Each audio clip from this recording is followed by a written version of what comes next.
الله وسنة رسوله صلى الله عليه وآله وصحبه وسلم ودعاء إلى الهدى ودلالة على الخير ابتغاء وجه الله ومرضاته وقربه وثوابه سبحانه وتعالى مع لطف وعافية برحمتك يا أرحم الراحمين. اللهم إنا نسأل علم لدني مشرب الصافي الهاني يا وهاب يا غني. اللهم إنا نسأل علم لدني مشرب الصافي الهاني يا وهاب يا غني. اللهم إنا نسأل علم لدني مشرب الصافي الهاني يا وهاب يا غني. وصلى الله على سيدنا محمد وعلى آله وصحبه وسلم والحمد لله رب العالمين. Amin. Okay, tamam. We should have done but the water also done, right? So that we've done the conditions on intentions, and also that water flows over the part of the body part. Right? So except for wiping on the head. Right? So when the condition says wiping just means to bring moisture to that part of the body. Right? Whereas when it says washing means water must flow, right, on that part of the body. It is sunnah to actually rub. Right? It's sunnah to actually use your hands and to rub, right, the body parts to ensure that they enter into every single area. But if you just have water flow on top of you, right, no problem. MashaAllah. Now, yesterday I had a question from one of my students. She said that she was taking wudu in the sea, in the ocean, the sea. So she went into the sea, and then she began to do her wudu, knee deep. Right, so she washed her face and she wiped her, she dipped her hands into the sea. Right, so you can dip your hands into the sea, and then she wiped her head, and she said, now for her feet, what should she do? And I said, the moment you have wipe your head, your feet is done. It's done because it's in the ocean, right? So you don't even have to do anything, right? Because it's done. It's done. If you want to rub your feet, you can if you want to, right? But there's no it's sunnah, so to do so, right? But it's not an obligation to do so. Now, and then we are on the whole al-waqt, right? The entering of the prayer time for those who have da'im al-hadas. And so da'im al-hadas is not specifically urinal incontinence, but it is continuous hadas. Right, so just changed it down there, just edit it down there. And for da'im al-hadas, not necessarily urinal incontinence, but da'im al-hadas, yani, it means continuous hadath. Okay, right, so, and there are a few people who are like this. The first one is the mustahada. The mustahada is the woman who is going through istihada. And again, for the woman who is going through istihada, she is on continuous hadas if she is on continuous hadas. Like for example, if you have, like, you're out of your menses time, it's past 15 days, your discharge is still brownish. It's still brownish, right? So you're in istihada. But you say, well, my discharge only comes out when I urinate. If I don't do anything, we don't urinate, I check my liner is completely dry. Are you on da'im al-hadas? No, you're not. You're not in istihada. Why? Because your hadas comes out on specific occasions or specific situations. It's not a continuous flow of hadath. Naam. But if let's say you say, but my discharge comes out, I don't know when. I can't tell when it will come out. Right? So I might take my wudu, then I might walk to the prayer place, and discharge comes out. I mean, my brown discharge comes out. Right? So that kind of situation, yes, you are on continuous hadas, because you can't tell, right, when you will come into hadas and when you will not be in a hadas. You can't stop it. Right? But if let's say you can tell, and for example, like if let's say you're very dry, but you your discharge is a bit brownish. And it's like for me personally, if I go through istihada, I know if I istinja and I pray Maghrib, right, and I stay where I'm at until the Isha, then I pray Isha, I know with certainty, with yaqeen, that my istihada will not come out. It will not come out in this period of time. Right? So what can I do? What can I do? I can actually take my wudu for Maghrib. I'm very confident now. Very confident. Very confident. I can take my wudu for Maghrib. I can say tahara. I can niyat tahara lis-salah. I don't have to say istibaha. I can say tahara. Because I'm very confident that it's not going to come out all the way past Isha. Because I know it comes out every 5 hours, 6 hours. In 1-2 hours, probably will not come out. Especially if I just istinja, it will not come out. Maybe about 5 hours down the road, or maybe if I do work, then it comes out. So if I'm very confident, then you're not called mustahada. You are not mustahada if you are very confident it's not going to come out, right? But if you're very confident, if you're not confident at all, you think that no, I the wudu on it straight away, it's going to flow out. Right? Is a continuous flow, or it is you would say it is what's the word? It's a you can't expect, right? So I can't remember the word in English. But basically, you can't expect when it's going to come out.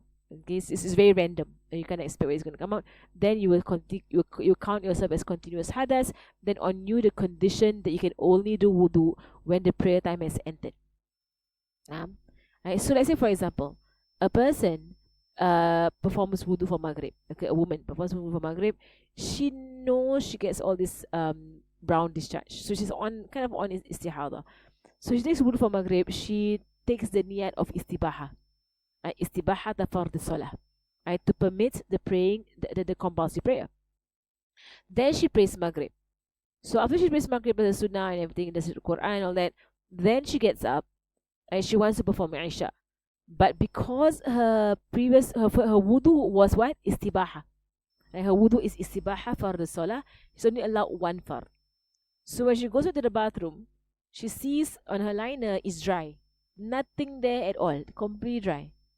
Must she do wudu again? Or can she continue with the wudu that she took for Maghrib? Right, the answer is she must do wudu again. Why? Because her first wudu, she niyat what? She niyat istibaha. Istibaha fard salah. She niyat that. So with that niyat, she's only given one fard to do. So she must, even though she's, but nothing came out. My wudu is intact. No, you didn't niyat tahara in the first place. Had you niyat tahara, then tahara. Naam. But if you niyat istibaha, then you only given one fardu. Right? So depending on your niyat. So she has to do wudu again lah. If she wants to niyat tahara now, up to her niyat tahara lah. If she wants to. But basically, if she niyat tahara, so for example, if Maghrib, she niyat tahara. She's very confident it's not going to come out until Isha. She intend tahara. She prays Maghrib, prays the Sunnah, the Quran, whatsoever. Isha comes in. Adhan Isha. She gets up, she feels something coming out of her. She feels something coming out of her. She goes to check, she realizes that it is the istihada has come out. Of course, she must istinja and wudu again, because the istihada nullified the wudu.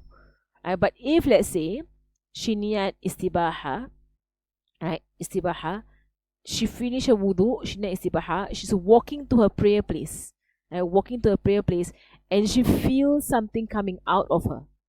Can she go ahead and pray? Yes, she can go ahead and pray. Because istibaha allows for one prayer even though you are in hadas. Allows for one fardu prayer. Because you are in a condition. That's why you need istibaha. Because you have continuous hadas. Right? So if you feel like something's coming out of you, that's the whole point of istibaha. That's the whole point. Is to allow you to pray even though things are coming out of you. Tamam. We only allow one wajib, one fard. You can do as much soon as you want. The moment you stop your worship, you have stopped the permission. The permission has stopped for you. And then if you want to continue worship later on, you must redo the wudu again. Tamam? Alright. So the condition the prayer time must have entered for those with continuous hadas. So continuous hadas happens in three possible ways.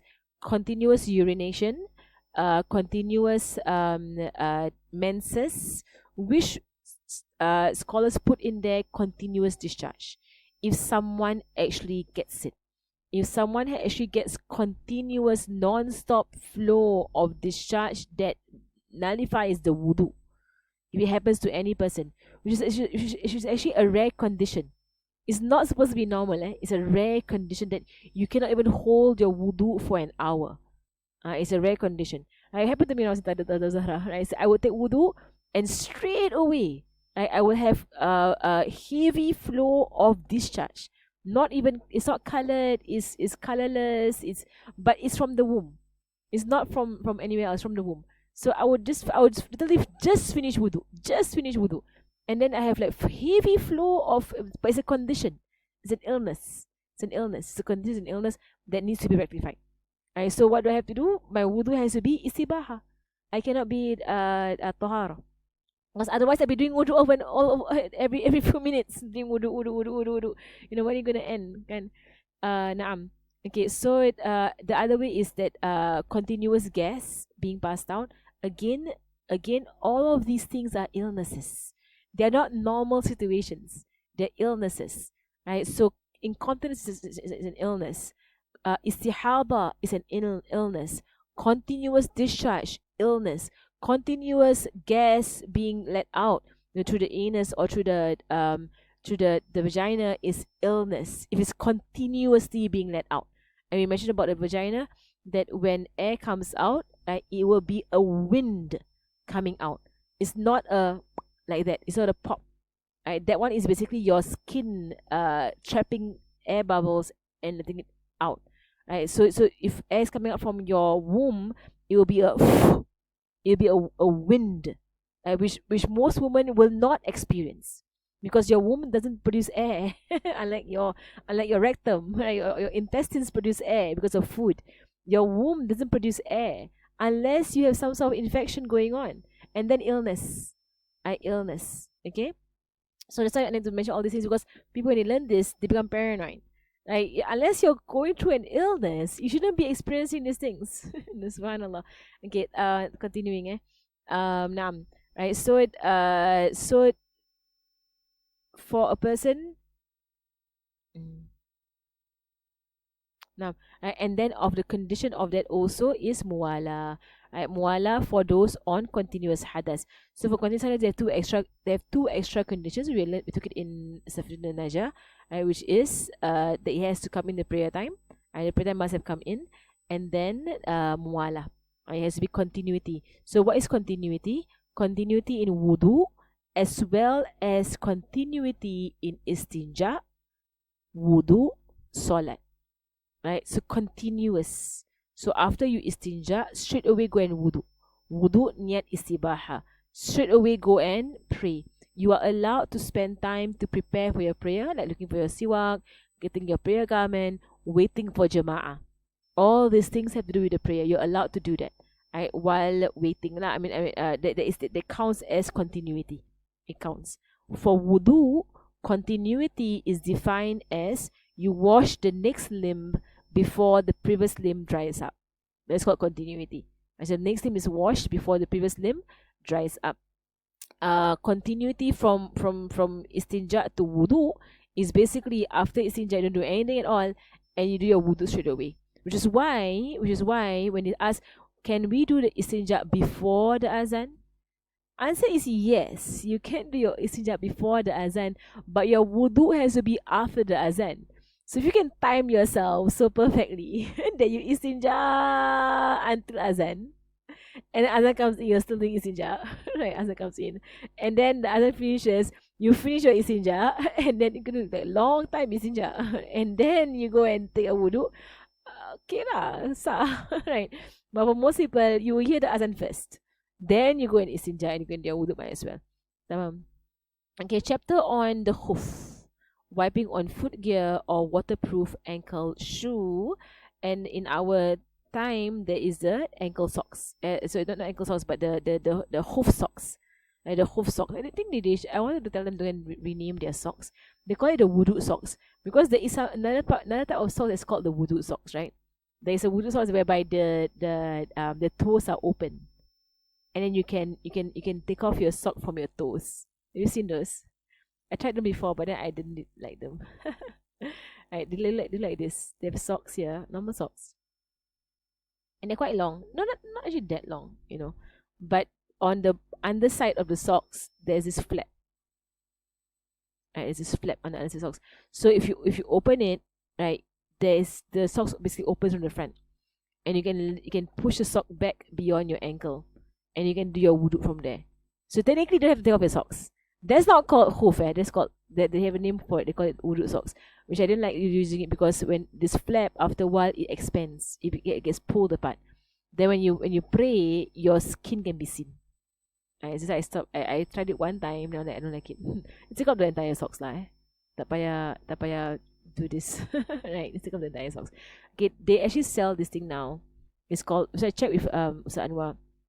So Anwar checked it with Habib Sheikh Umar Khatib, right? Whereby in Tarim, Sheikh Umar Khatib Tarim, right? It is a very thick pair of socks. It goes beyond your ankles, right?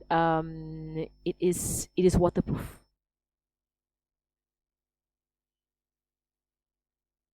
Right, it's waterproof, right? And it's thick, right? So you're able to walk in it, right? For a distance. So it is sah as a hoof. And what's the point of this kind of sock is that because it's sah as a hoof, all the laws of hoof is valid when you wear this sock, right? So this helps us a lot living in a country where we are minority. The Muslims are minority. So when you do your wudu in your workplace, you don't have to lift your foot up onto the sink to wash your foot. All you have to do is just wipe a bit of moisture, just lap a little bit of moisture on top of your socks.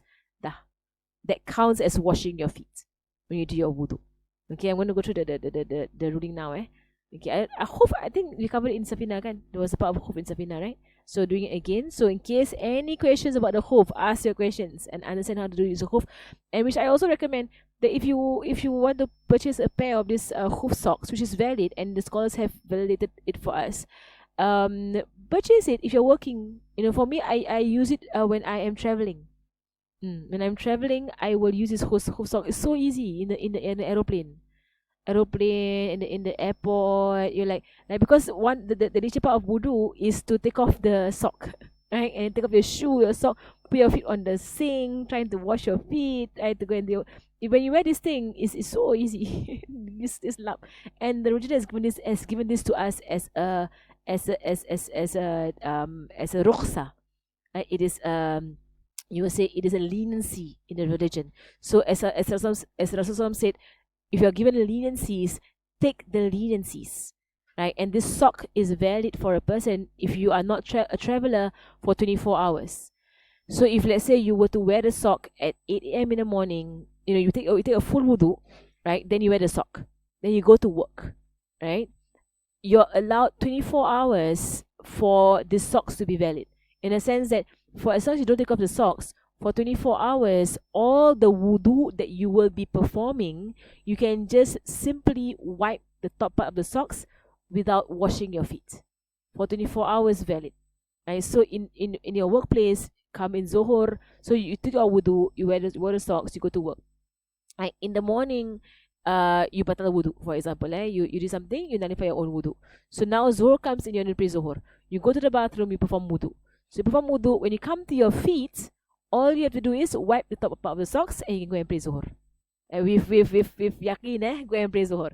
Then maybe after Zuhur, you batal wudu again. Asar comes in. You go to the toilet, take wudu again. At the point of the feet, just wipe the top part of the socks. That's all. And go and pray Asar. Right? Sah. Right? All the way until Isha. Sah. Until tomorrow 8 o'clock. Sah. Right? Because the socks is valid for 24 hours as long as you don't remove the socks. Once you remove the socks, now you have to perform a full wudu. Because you have removed your socks, might as well, right? Your socks is removed. And you must perform a full wudu with washing your feet. Tamam. Okay, فصل يجوز المسح على الخفين بدلا عن غسل رجلين في الوضوء. I'm going to highlight this part because whenever I speak about the hoof socks, people confuse. Must they wash the socks? No, you're not washing any socks. You start wiping the socks, right? And then they said, but then do they take off their socks and wash their feet and then put the socks and wipe the socks? that it's badalan. Yani you wipe over your footgear as a substitute. It's in place of washing the feet. Is in place of washing the feet. Right? So do you do it? And I've had questions that say, do we do the whole wudu? Yes, you do the whole wudu from beginning to end. Do the whole wudu. It is just that instead of washing the feet, you're wiping your sock. That's all. That's the only difference. Right? When does your wudu batal? Whenever wudu batals. Right? When you go to the toilet, you let out air, you accidentally touch the opposite gender, all these things will nullify your wudu. Same thing with the hoof socks. Right, with the hoof situation. And the precondition, Allahumma salli ala Sayyidina Muhammad. Okay, before I go into the end, there's a few things I want to just add in. Right, there are a few more conditions that I put it into my own book. That is not here in Muqaddimah. Go backwards. Okay, extra conditions on wudu and bathing. Put in there. Type it up for you all. Extra conditions on wudu and bathing that was not mentioned, and wajib bath, and wajib bath that was not mentioned in this in Muqaddimah. Right, so the first thing here is to remove any najis, right, that can be seen. Okay, right, to remove any najis that can be seen, in the sense that to allow for yourself to pray,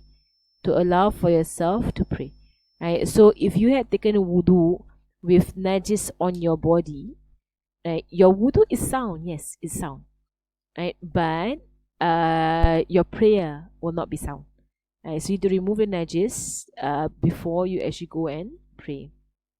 Tamam. For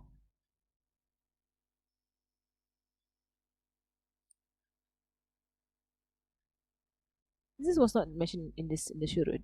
Okay, I wrote it here, but I thought it was mentioned earlier on. Yeah, it was not mentioned.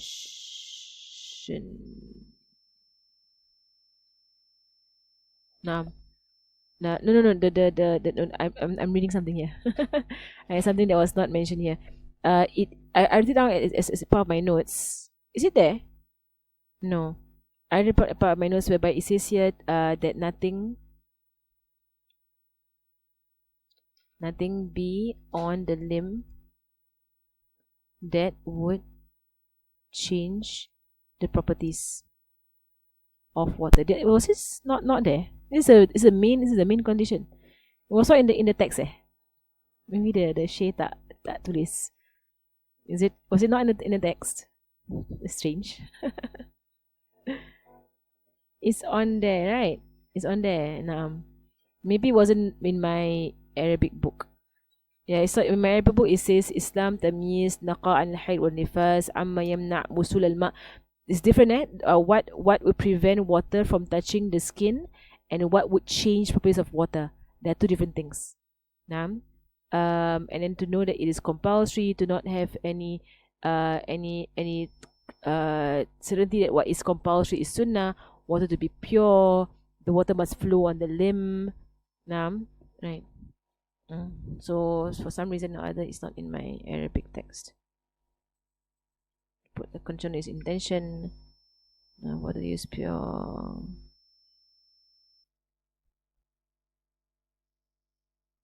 There was earlier on, so nothing on the body of the person taking a pollution that can change properties of water. Okay, that was already there. And then furthermore, ولا يتعلق إلى شيء ينافي الوضوء. Right, so not to be connected or doing anything that would nullify the wudu. Okay, so for example, if you are performing wudu while, like for example, your foot is on your husband's foot or something like that, right? So that'll be very strange, lah. So you're trying to perform wudu at the same time you are nullifying your wudu. Wala hawla wala quwwata illa billah. Right, so yeah, that one was actually in the English book, wasn't in my Arabic book. Tamam. Then we can go on to the next part. So يجوز المسح على الخفين بدلا عن غسل الرجلين في الوضوء. And here is from the hadith of Rasulullah sallallahu alaihi wasallam, where Sayyidina Hasan al-Thawri, he mentioned that I spoke to 70 companions of Rasulullah sallallahu alaihi wasallam about wiping on the boots, because it seems like something really people wonder how is this wudu, right? So even the tabi'in, right, they spoke to 70 different companions to try and to really ascertain that this is wudu. It is wudu to just wipe a tiny bit on top of your foot counts. And if you ever tried doing the hoof thing, the first time you do it, you feel very weird. And the first idea, I was like, I didn't wash my feet. I just yakin, because you've learned the fiqh. You've learned the fiqh, right? So yakin, you take your finger and you wipe the top of your sock or your hoof, and literally you go and pray, and you should not have any doubt your prayer is valid, and there's no qada. It's sah. You have wudu, sah. Right? And the wudu is not even weak wudu. It's wudu. So you can pray sunnah, you can pray another fardu with that wudu, you can hold the wudu for hours, you can, it's wudu. It's wudu. Right? So the point, the tabi'in themselves had to, they check with 70 different sahabat that Rasulullah did this. And they confirm the hoof is correct. It is sah. It's wudu. So if I did my wudu for using my hoof ruling for Zohor, I can hold it all the way to Maghrib as long as I don't nullify my wudu. Can? It's not tayammum, It's not tayammum, nor is it istibaha, is tahara. Is clear and valid tahara. نعم. تمام. وشروط الخوف وشرط جواز المسح أن يلبسه بعد طهارة كاملة. نعم. So the condition, right, for the khuf to be valid is that you must put on the footgear after a full tahara. That means you must do the wudu fully, then you can put on your footgear. If you wash one foot, then you put on the footgear, then you wash the other foot, then you put on the footgear, tak sah. Right? Your footgear, your entire hoof thing is tak sah. Right? You must do the full wudu. You must be in tahara. Your whole body is in tahara. Right? Then you put on your sock. Tamam. There's the first condition. We must put on the write down the conditions there. Memorize conditions. Okay. So the first one is after complete tahara. Allah, don't yellow. Okay, complete tahara, number 1. Okay, number 2, the footgear cannot be made out of filth. Okay, it must be pure, right? So it can't be like I don't know. Your footgear can have najis on top lah. If it's, I mean, I'm about to say using leather made of, the skin of swine, but you shouldn't be wearing it anyway in the first place, right? Now I can't think of an example of someone who's using something that is najis, unless there's najis on it. Right, there's najis on your footgear. Before I bought the hoof socks, I used to wear boots, ankle boots, when I travel. Whenever I travel, I wear ankle boots because it's just easier. But the thing is that you must pray in the boots.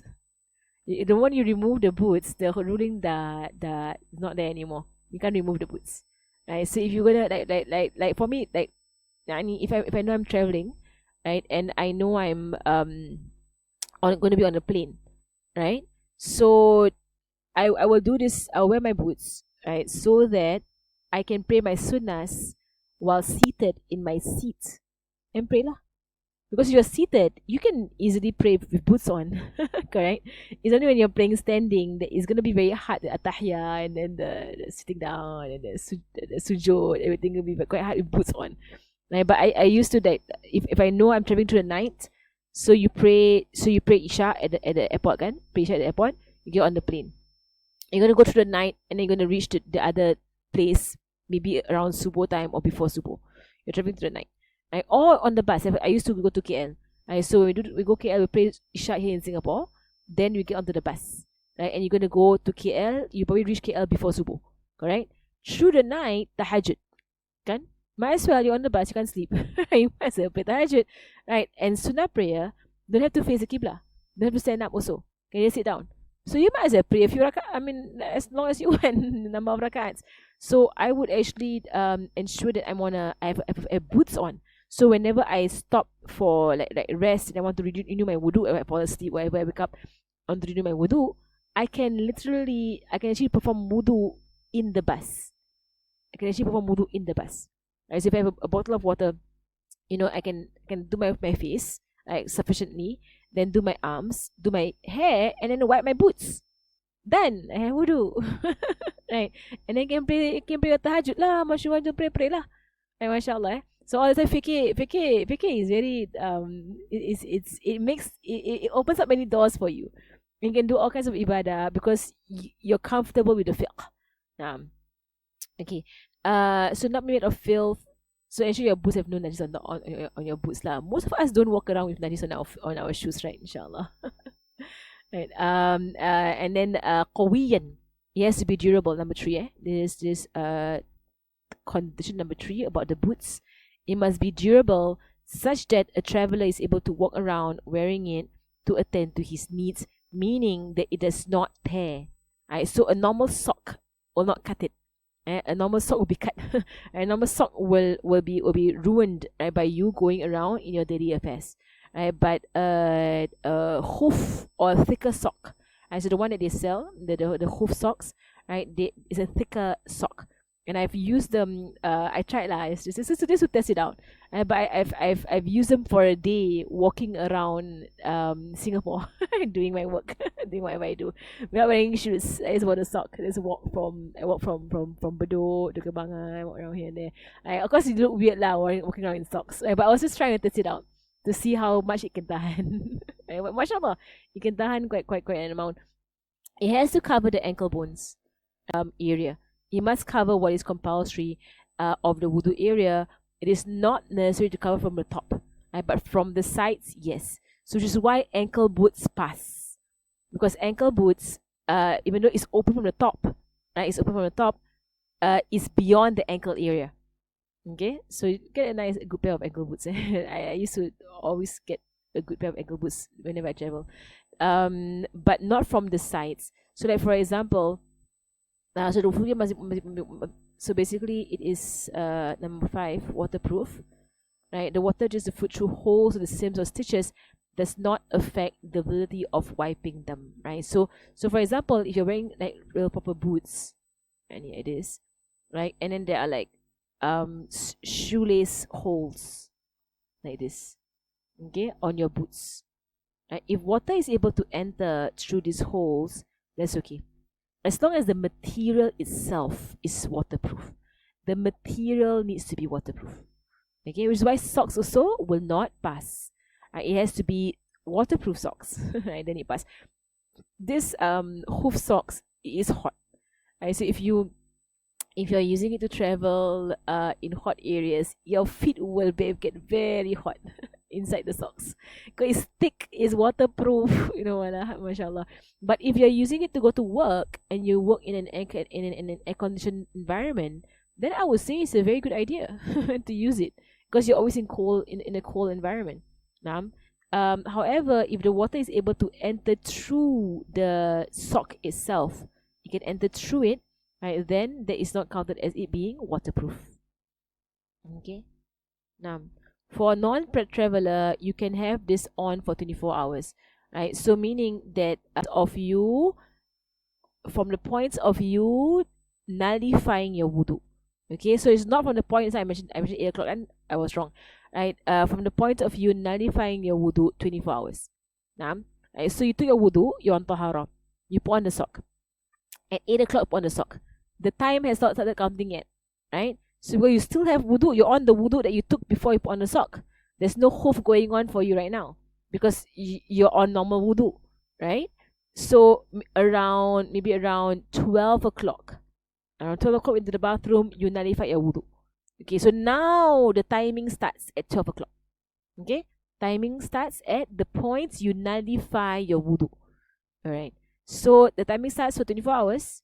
Okay, so now, and regardless of when you do your hoof wudu, right? So it starts from when you nullify your wudu, 12 o'clock. So from 12 o'clock to the next day, 12 o'clock, as long as you don't remove your wudu socks, you can use the hoof ruling. You can use the hoof ruling for as long as you don't remove the hoof from you. So if you're traveling, and you're going through places, you can take more than 1 day to get to different places. Right? You can take 3 days and so on, or 2 days and so on. In the past, you take a few days to get to a place. So they took the full wudu, right? They put on their hoof, right? Maybe through the day around 2 o'clock, right? You nullify your wudu. Okay, you do a wudu with the hoof rulings, not washing your feet but wiping the sock or wiping the boots. You continue on your day and you can pray and whatsoever. You can last for 3 days as long as you don't remove your boots or you don't remove your hoof socks. Okay, for a traveler who is traveling more than the distance of qasr, that means where shouting prayers is allowed, that means for a long distance, he is given up to 72 hours to wipe the footgear. So if you're going to Malaysia, all that, if it's not too far, 24 hours. Right, 24 hours, you're given the ability to wipe your footgear instead of washing your feet. Tamam.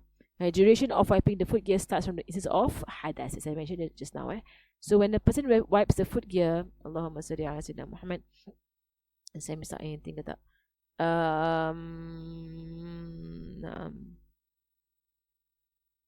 Okay, so 24 hours exactly, right, to the minute, and then if you go through the stitches, is fine.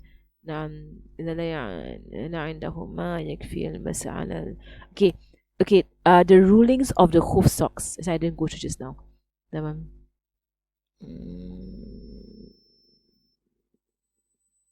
Okay, rulings of hoof socks. I put it here lah.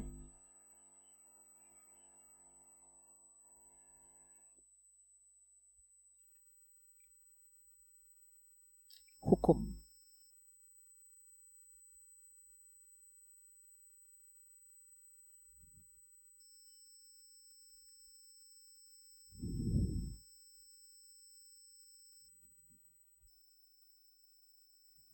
Okay, the first one, right, is wajib when? Wajib when you don't have enough water to wash your feet. Okay, so if you already have tahara, then you put on the hoof, correct? So now the hoof rulings, is valid for you to apply the hoof rulings. But most of us, you might just prefer washing your feet. Like, say, I don't want to do the hoof rulings, even though it's valid for you. You don't want to do it. You want to wash your feet. Okay, if let's say you have like an amount of water, this water is only enough to wash your face, your arms, and your head, right? Or wipe your head. It's not enough to wash both feet, right? Now, because you are able to wipe, you're able to wipe your hoof, it is wajib on you to wipe your hoof and not to take off your hoof and wash your feet, because you don't have enough water to wash your feet. And because wiping on the hoof makes your wudu valid. Taking off your hoof and trying to wash your feet with a small amount of water does not make your wudu valid, right? So it's wajib at this point to actually wipe the hoof and not wash your feet. Okay, second situation, it is sunnah mandub, sunnah mandub. Ayat bracket sunnah, right? When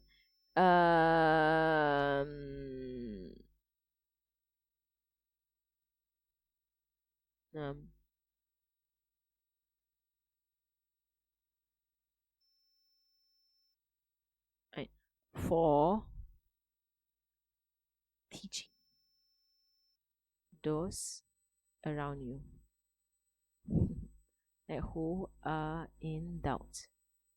Right, so technically, using the hoof is not a sunnah thing to do. It's a rukhsah. Right, rukhsah meaning it is a leniency in the religion. You can do it if you want to. You don't want to do it, don't have to. It's up to. It's not sunnah to use the hoof. It's a leniency. That's all it is. It's a leniency, right? But it becomes sunnah when a teacher realizes the students doubt it.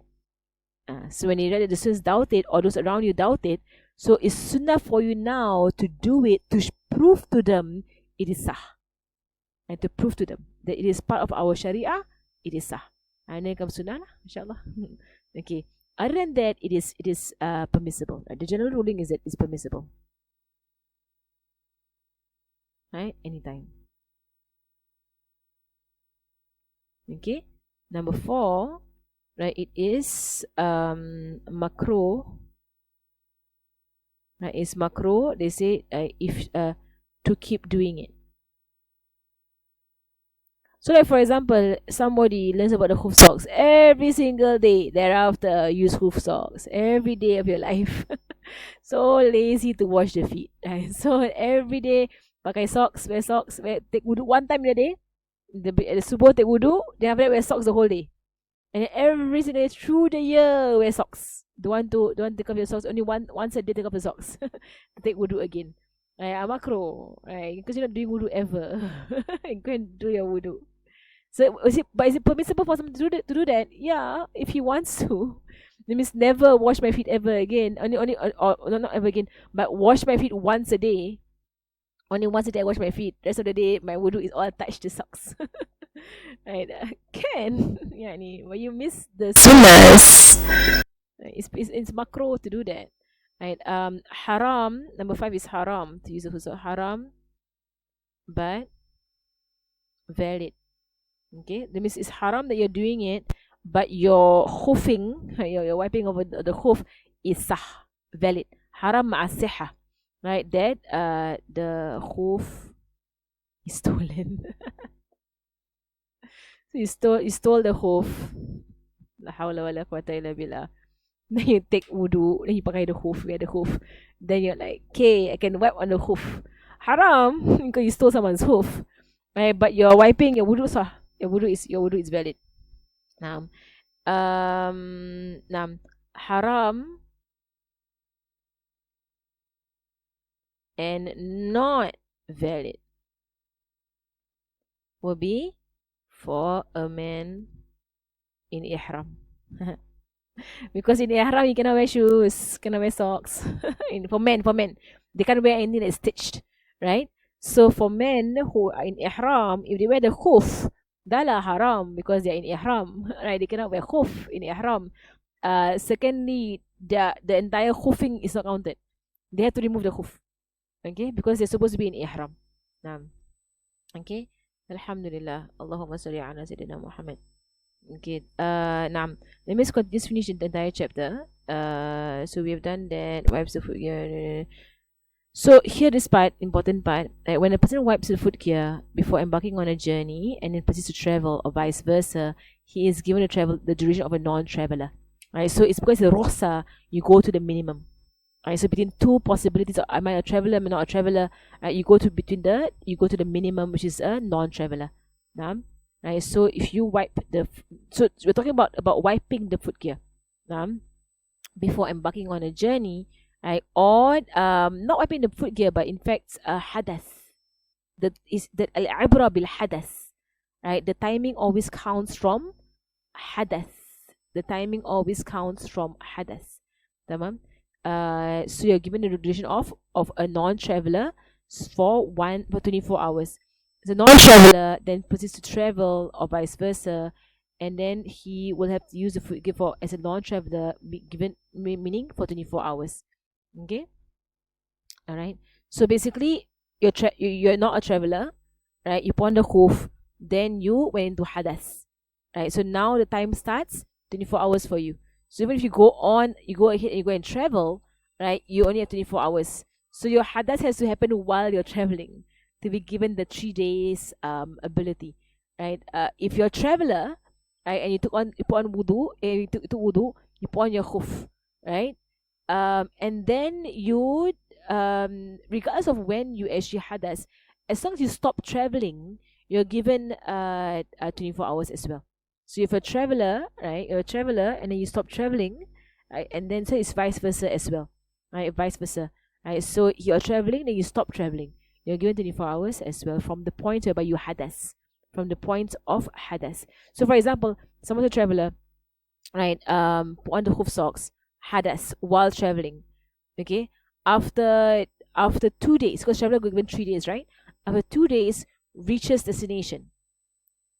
At that point in time, no more hoof ruling for them, right? Because they have already come into destination, they're no longer a traveler.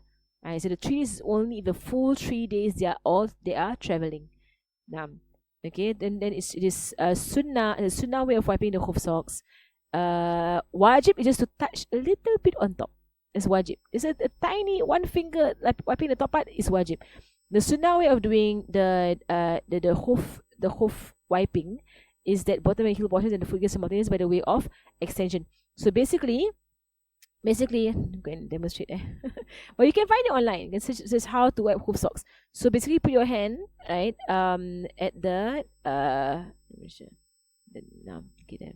okay, so basically right? يسن المس الأعلى والأسفله وعقبه خطوطا مرة, one time, right? One time, right? So you go from your toes and your ankle, your heels. So toes to the ankle, heel to the toes. Okay, toes to the ankle, heels to the toes. So you do like this. You wipe. Right? You see your hands move together simultaneously one time. Okay, there's no 3 times of doing it because you're not washing anything. You're just wiping. Right? So one time.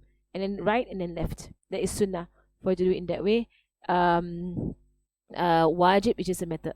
Just to wipe a small amount. So what is wajib? To wipe the top surface with the just a bit of water on top surface. And from here the scholars say, like, that if people keep saying, Islamic laws must be logical, Islamic laws must be logical, you must make logic of all Islamic laws. The scholars actually say, if everything has to go by human logic, then explain to me why the hoof logic is to wipe the top part of the foot and not the bottom part of the foot. What's the logic, right? I mean, if you want to argue logic, then tell us the logic, right, of wiping the top part of the foot and not the bottom of the foot, but rather it is spiritual. Right? This entire thing is a spiritual exercise that brings you out of hadas into tahara. And hadas is something that it's not tangible. You cannot see, smell, taste hadas. It's a state of being. So by wiping the top part of my boot, now I'm in tahara. Alhamdulillah. I'm in tahara. How did it happen? It is a different dimension. It's not a physical. So the scholars, they will say, those who keep arguing logical explanation, explain the hoof lah. Explain what is the logical explanation of the hoof. what do you mean by logical explanation? Subhanallah. Naam. Okay. So we have finished the hoof up till nawaqidul wudu. Okay. So the next lesson, we'll enter into nawaqidul wudu. Any questions? Questions there? Wear these socks and then we wear shoes. Yeah, you wear shoes over the socks. Like, you can walk around in the socks if you want to, but you do wear shoes over them. Then buy bigger shoes lah. Permissible for umrah for women, yes. For women, yes. Okay. Permissible meaning that it is sah. Right. Permissible just means sah. It's only sunnah if you're doing it to teach, that's all. But using it every day, using it when you want to travel, that is the ruling is mubah, permissible. Tamam. Okay, we'll stop there for today. Sallallahu ala sayyidina Muhammadin wa ala alihi wa sahbihi wa sallam, walhamdulillahi rabbil alamin. Al-Fatiha. Anna Allah rizqana manafi'an wa amalan qawlan musta'lim dalil huda wa yusuru bi qalbi Nabi Muhammad sallallahu alayhi wa alihi wa sahbihi wa sallam, wa ila arwahi wa alimina masyikhina وزابر الحقوق علينا وإلى حضرة النبي محمد صلى الله عليه وآله وسلم. الفاتحة.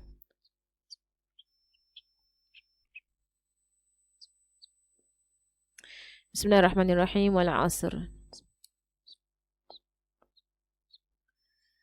سبحانك اللهم وبحمدك أشهد أن لا إله إلا أنت أستغفرك وأتوب إليك. وصلى الله على سيدنا محمد وعلى آله وصحبه وسلم والحمد لله رب العالمين. السلام عليكم ورحمة الله وبركاته.